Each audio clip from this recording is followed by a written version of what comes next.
All right, so 70 customers throughout the day. 20 of them got a PlayStation, 60 got an Xbox. But there are 10 customers who bought both a PlayStation and an Xbox. And so we can calculate some probabilities, but we have some additional information. So I'm picking a customer at random. And we already know that that customer that we chose, they did purchase a PlayStation. That's additional information that's going to change our probability. So I don't know what's the probability that they also purchased an Xbox. If I just wanted to know what's the probability that a random person picked an Xbox, I'd say, oh, that's 60 out of 70. But that's not what I'm saying, right? 60 out of 70. This is actually a different probability. It's saying, well, we already know that they purchased a PlayStation. So since we know they bought a PlayStation, what are the chances that they also purchased an Xbox? What are some numbers people got? Let's go ahead and shout them out. 10? Like a decimal, like is that a percentage? 10 out of 7? 10 out of 70, so 1/7. All right. 10 over 20. All right, so that would be like 1/2. Okay. 1/5. All right. Any other probabilities people got? Anyone from this half of the room or just this half? 1/4. 1/4. Are you just saying that for fun? Any takers for 1/3? Any takers? Anyone want to go? You go. All right, 1/3 on the board. Yeah. All right. 2/6. Aiden. That's the exact same thing. 2/6. Is it EN or AN? Yeah. Okay.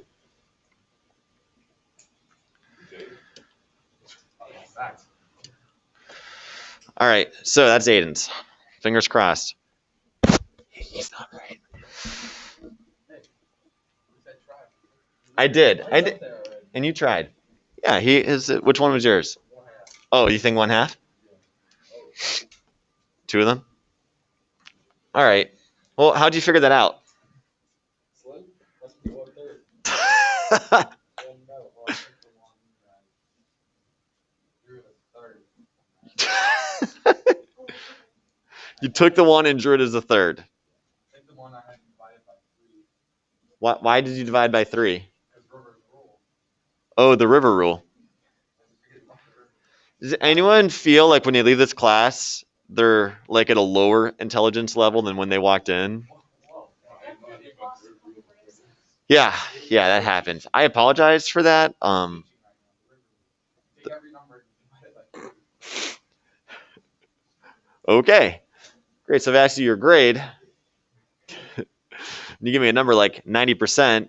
I should really divide it by 3 and say, oh, you actually have a 30%. Yeah. Okay. So first, we randomly picked a customer, and we know they have a PlayStation. So am I looking out of the total 70 people who went to the store today? Is that my maximum, my number of possible? No. The possible people that I randomly selected, I know that it has to be one of the people that bought a PlayStation, right? So how many people did buy a PlayStation? There were 20 of them. That means that my fraction that I'm looking at will have a denominator of 20. Because I know if I randomly pick a person that has a PlayStation, that means there's a total possible, selection group of 20 people. Because there's only 20 that bought a PlayStation. So that's what I'm looking at. Out of those 20 people, what's the probability that they also purchased an Xbox? Of those 20, how many also purchased an Xbox? How do you know 10? It says right here. It says there were 10 people that bought both PlayStation and Xbox. Would these 10 people be in that group of 20? They would, right? Because that's everyone who bought a PlayStation. There are 10 people who did a PlayStation and an Xbox. So how many of those 20 PlayStation owners also bought an Xbox? Well, there were 10 of them, right? What's the probability? 1/2. So this was clearly wrong. Yeah. Get him out of here. It wasn't even close. I had 10 over 12. But I was also had this number, so that's He just also wrote that wrong. down. You had 20 over 70 and 10 over 20. I thought it was one. You did. You can't have two answers on a test. Should I allow you to put like All 10 different answers on a test and then I'll just pick the one that's right? Would that be a better plan? Why are there so many people nodding right now? A through D. Well, it's true. This individual did get the right answer. They also circled some wrong ones, but this is correct. So I don't know why I switched to an old granny voice for that. But here we go. All right.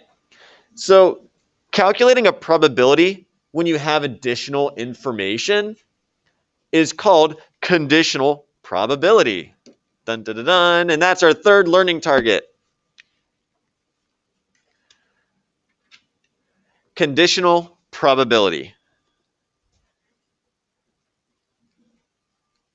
Basically, it's saying that the probability of an event is going to be different if a certain condition is met beforehand. So like if that condition isn't met, there's one probability. But if that condition is met, then there's going to be a different probability. So the conditional probability is going to change based on whether or not this prior circumstance was met.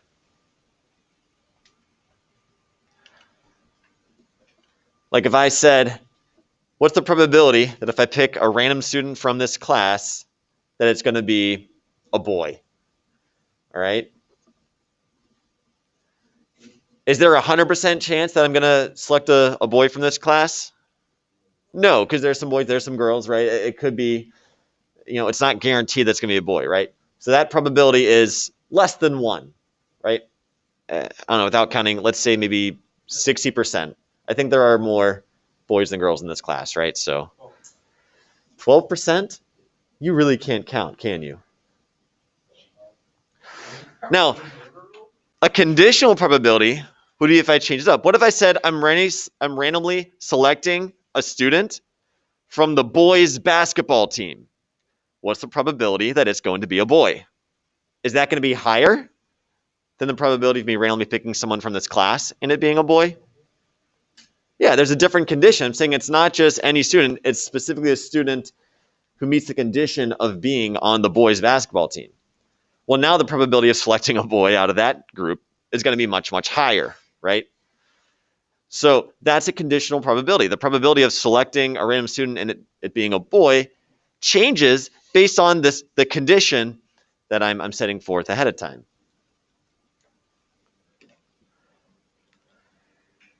Now, we've actually already seen this conditional probability notation back on Tuesday. Do you remember this rule, this multiplication rule from Tuesday?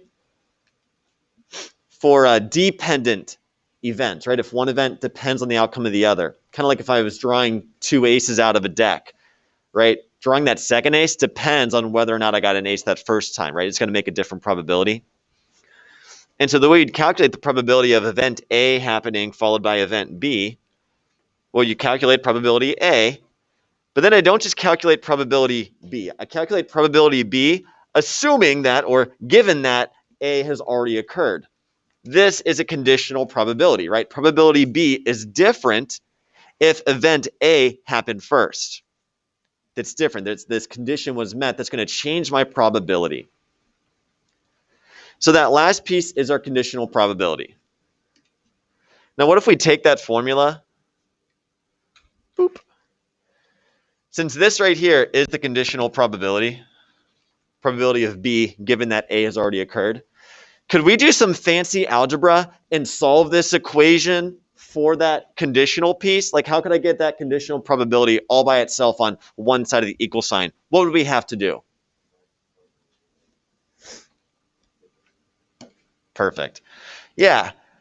If we just take this multiplication rule and divide both sides by the probability of A. Now, that's just a number, isn't it? The probability of event A happening. I can divide by a number, right? That's a basic algebra rule. Divide by the probability of A. So those cancel out. And essentially, this is our conditional probability formula. the probability of event B, given that event A has happened, is equal to the probability of A and B happening, A and then B occurring, both of those happening, divided by the probability of just A. Maybe put a star around that, box it up, circle it, highlight it. That's the whole boom shakalaka of this lesson.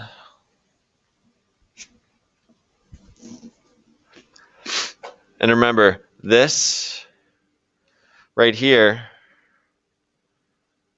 is read as the probability of B given, this vertical bar means like, given that A has occurred. So that's your conditional probability. A prior condition had to have been met. And so we use this formula to calculate it. Cool? We good with it? All right, I've got just a few example problems to try it out. There's a 35% chance that it's going to rain today, but I only remember to bring my umbrella to work on 10% of those days that it rains.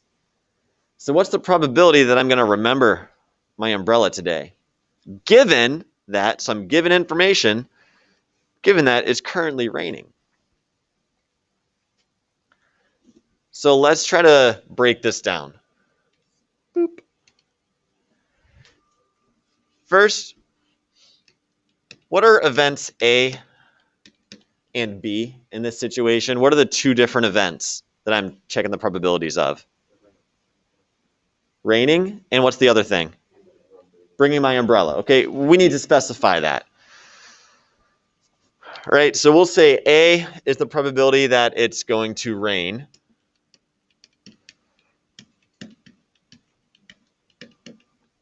And event B is going to be if I remember to bring my umbrella. B is I brought my umbrella. All right, so that's your first step of these. Usually there are only two things that are given numbers for the most part, but you still need to try to specify this. All right, so the question, what's the probability that I remembered my umbrella? So remembering my umbrella, is that A or B? Yes, it says it right there, right? My umbrella is B. So what's the probability that I brought my umbrella given that it is raining? So I've got that additional information. I know that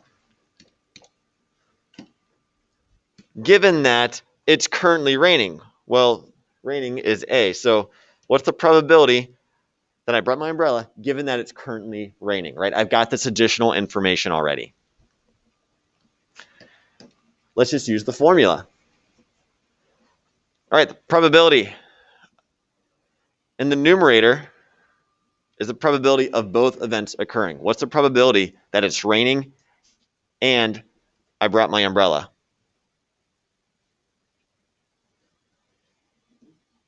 What's the probability that it's raining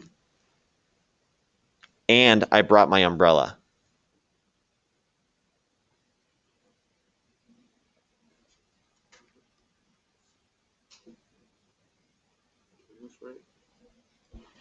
Probability of A and B. What's the probability of both those events occurring? I mean, there's only two percentages in there, everybody. Pick one. Which one do you think is the probability of both events occurring? Is it the 10? How do you know?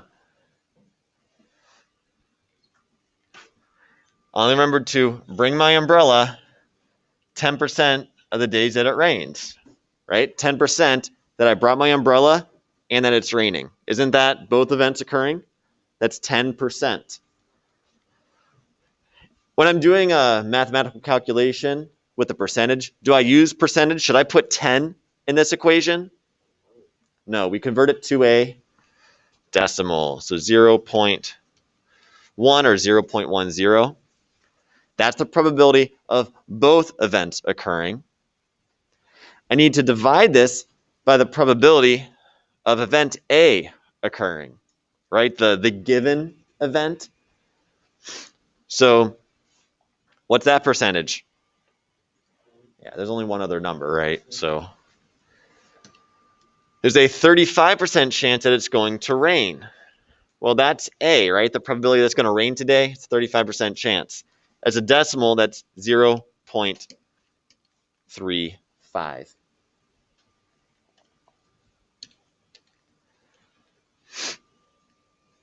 Can we calculate this? Yeah, grab the calculator out, just divide those two numbers. See what you get.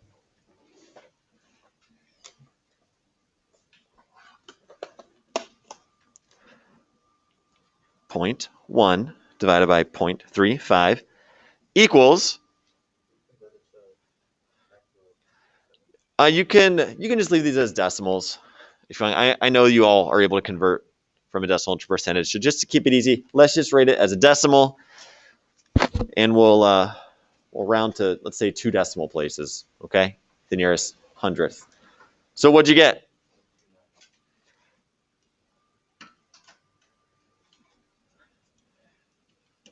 .29. Anybody else get that? 0.29. So the probability changed, right? I'm asking the probability of B. What's the probability that I brought my umbrella? Normally, the probability that I brought my umbrella, if I know it's raining, it's 10%. But since I already know that it is raining, that probability is up to 29%. It changes because there's a prior condition that was met. All right. So that's your conditional probability.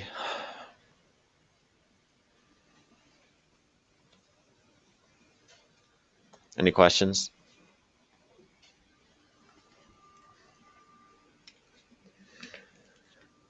All right, so example 2. 7 out of 8 adults can throw a baseball. By the way, I just made these numbers up. So don't go home and be like, Mom, did you know that 7 adults out of every 8 can throw a baseball, but one of them can't? No, this is just totally made up. 2/3 of adults can throw a baseball and hit a bullseye with a dart. So if I randomly pick an adult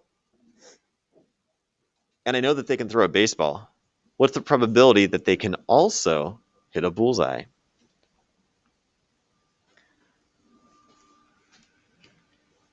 Probability of B given A equals the probability of A and B divided by the probability of A.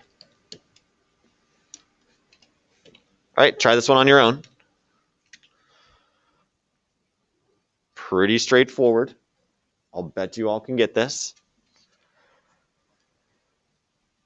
Not too much thinking.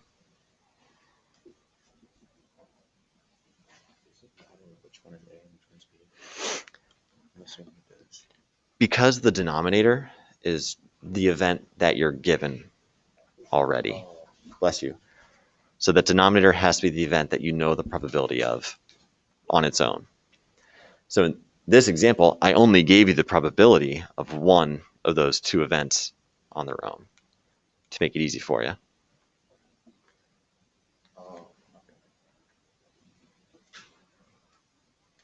Would be trickier if I gave you 3 probabilities. Probability of A happening by itself, probability of B happening by itself, and the probability of A and B happening together. If you have all 3, then you have to kind of pick and choose.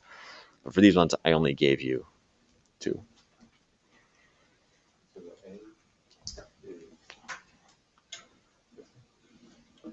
Yeah. Yeah.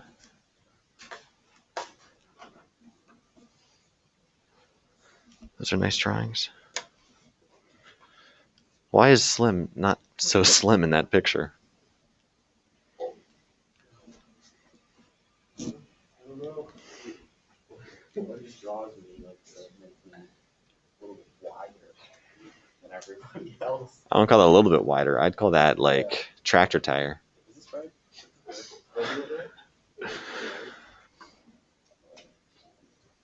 That looks pretty good. Is it good though? Yeah. Okay. Yeah, that's fancy. Like river over there. What? Yeah. Yeah, good job. What's going on? We have lightsabers. What's this? Good job. We all know who's gonna win. A and B. Yeah, so more likely it's, I'm not just going to give you 2 probabilities, I'll give you 3. Like A by itself and B by itself, and then the combo. And so then, but again, whatever's given goes on the bottom. Like a nice easy way to think about it, if you look at the formula even, this vertical line, just think of that as like a division sign divided by A. That tells you that A's got to go on the bottom. That's kind of how I keep it straight. Honestly, Yeah. I don't even know. Yeah? But I was thinking. Yeah. Because then I'm like, So A and B. No. Because this is in parentheses, right? yeah, but you only multiply the two that you said. Probability of A and B occurring. That's one probability. What's the probability of both events occurring? I want to break that one in half. What are the 2 different events here?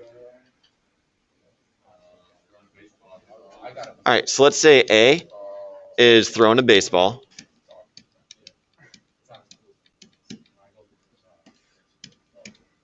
And the other thing is throwing a bullseye, getting a bullseye with the dart, right?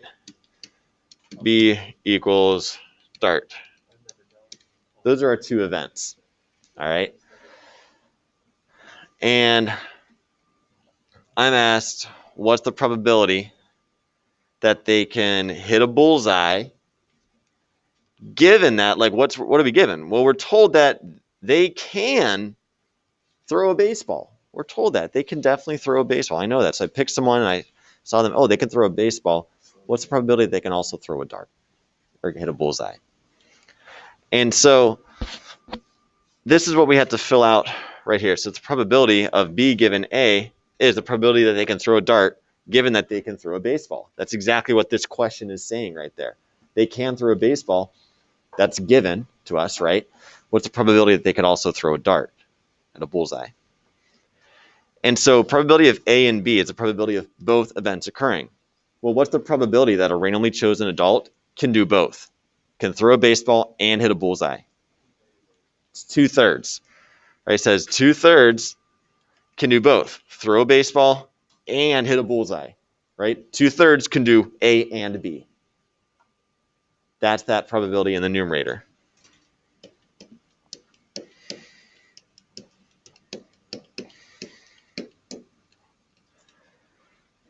Given the probability of A, given the probability that I know that they throw a baseball, because it says they can throw a baseball.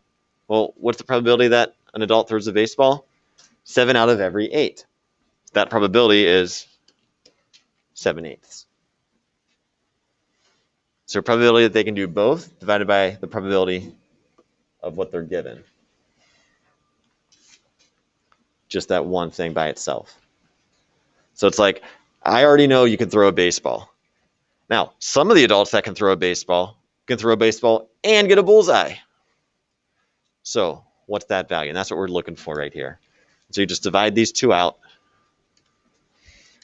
And yeah, and you can just type that right in your calculator. And you get what, 0.76? Is that right? Yeah? I did decimals, so I did 0.66, 0.8, I got 0.75. That's because you rounded too early. Alright, Because you lose information when you round. so, So if you're given a fraction like this, keep that, right? Just like, and we've had that in earlier problems, like law of sines and cosines, right? If you round too early, you don't get the same answer at the end because you're taking out some of the relevant information. Because 2/3 is not exactly 0.66. It's really close, but it is a little off. Where 2/3, that's the exact amount. Any questions on this?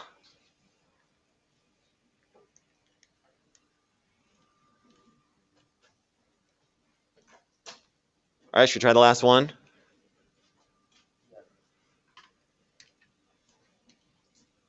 get an answer for this one yet? Okay. Last month, 1,600 people purchased a car. 980 people bought a car that had a sunroof. Ooh, fancy. 600 cars had automatic starters. Any of you have those? Or your parents have one of those? Pretty nice in the winter where like you're in your house and your car's outside and you don't want to get in that freezing cold car, and so you can just like hit a button from in your house and it starts like warming up. So when you jump into the car, it's already warm for you. Oh, those are pretty cool. Not good if you have your car in a garage though, because then it fills it up with carbon monoxide and it kills you as soon as you take a breath in there. Don't do that, right? It's not a good idea. You can open your garage door. You could. That'd be a much better idea. Don't want to asphyxiate because we need oxygen to breathe. All right, it's a nice way to start off the class with talking about suffocating to death on fumes. Anyways, 275 people chose cars with both of those, a sunroof and automatic starters. Now, I'm going to pick a random person from that group of 1,600 that bought a car. And I know that that person did get a car with a sunroof. Well, what's the probability that they also got an automatic starter with their car? So here I'm giving you all the information. You have to figure out which information is relevant. And I also didn't give you any probabilities. You have to calculate those probabilities yourself. Or you can just use fractions.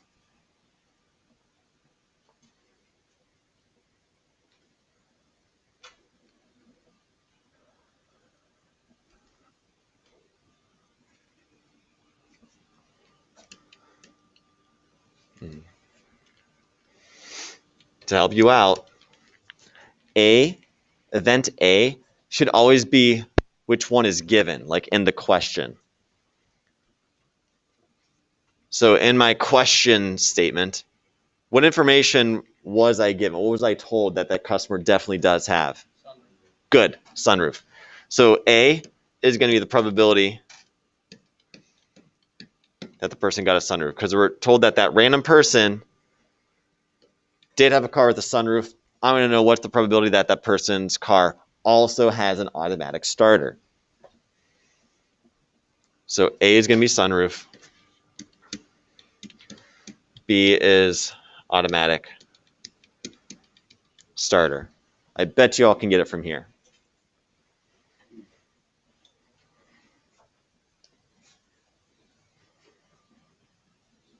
Nice.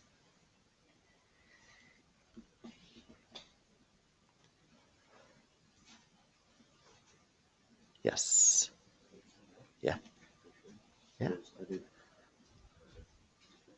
the one with both in the question, and then I did the one with summary.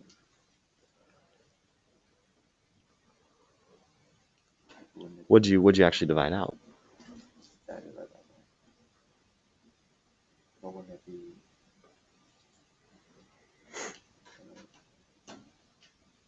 When I have to do 600 instead of 980.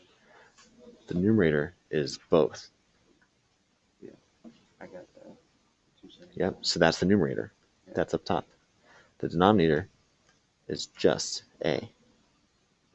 Just A is just that number. That is your denominator. Okay. That's right. Yep, that's right.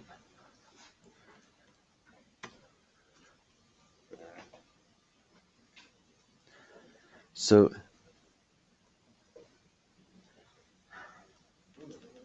this is the probability of both of them occurring. That's your correct numerator.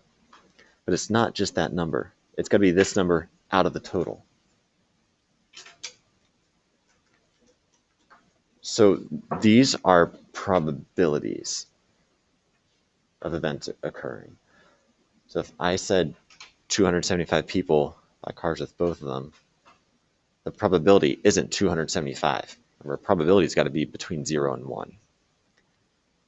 So what percent of the people that bought a car got a car with both of them? How many total people bought a car? 1,600. So then the probability that the person bought a car with a sunroof and with an automatic starter, that probability is the number of favorable outcomes, meaning how many people did actually get a car with both of them. That's 275. Out of the number of possible outcomes, how many total people bought cars? 1,600. Divide that out. That's your numerator. That's the probability of A and B.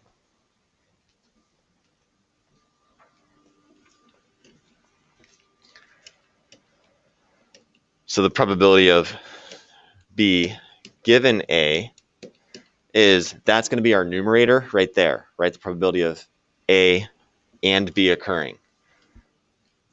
So that's 275 over 1,600 divided by the probability that they bought a car with a sunroof. So,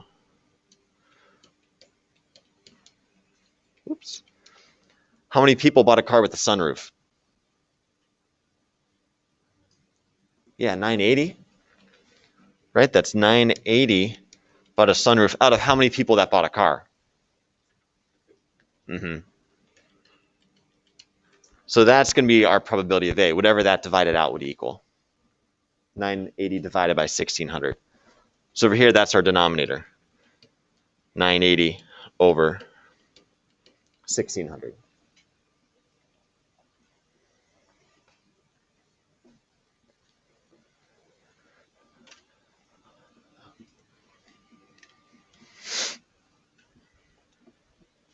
Want to see a shortcut, everybody? You know how like dividing by a fraction is the same as multiplying by a reciprocal? If you ever have a fraction divided by a fraction and both of their denominators are the same, you just cross off those denominators. It's the same as just 275 divided by 980. 0.28, is it? So 28% chance, probability. They got a sunroof, 28% probability that they also got that automatic starter. All right, that is conditional probability. Any questions?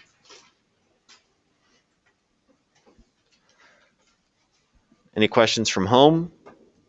We good with this? Awesome.